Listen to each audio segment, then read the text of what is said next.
Hello everyone, अस्सलाम वालेकुम। सेहत है ज़िंदगी चैनल की तरफ से आज मैं आपके लिए बालों का एक बहुत ही अच्छा और मुफीद नुस्खा लेके आया हूँ।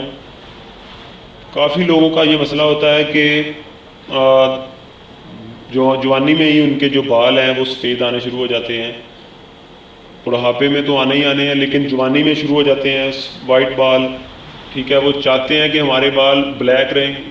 वैसे भी हर एक को यूज़ करना यही चाहिए, तो इंशाल्लाह बाल जो है वो ब्लैक ही रहेंगे, जल्दी वाइट नहीं होंगे। बस आपने करना यह है कि बादाम की गिरी आपने 10 अदद लेनी है, किशमिश आपने लेनी है 5 अदद, बादाम की गिरियाँ आपने 10 अदद लेनी है, सिर्फ 10 गिरियाँ लेनी हैं। और किशमिश आपने लेनी है सिर्फ 5 अदद, 5 अदद आपने उसके दाने लेने हैं। उसके अलावा आपने काली मिर्च के 2 दाने लेने हैं सिर्फ। इन तीनों चीज़ों को आप भिगो दें।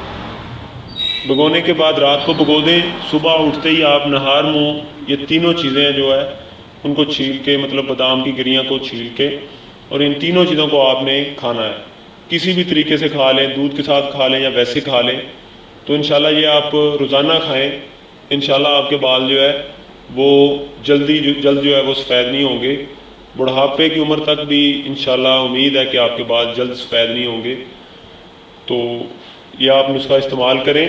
अगर आपको ये मेरा नुस्खा अच्छा लगे, मेरी वीडियो को लाइक करें, सब्सक्राइब करें मेरे चैनल को, वीडियो को शेयर करें, कमेंट्स करें ताकि दूसरों तक भी वीडियो पहुंच पाए। और नेक्स्ट वीडियो तक के लिए मुझे इजाज़त दें। अल्लाह हाफिज़।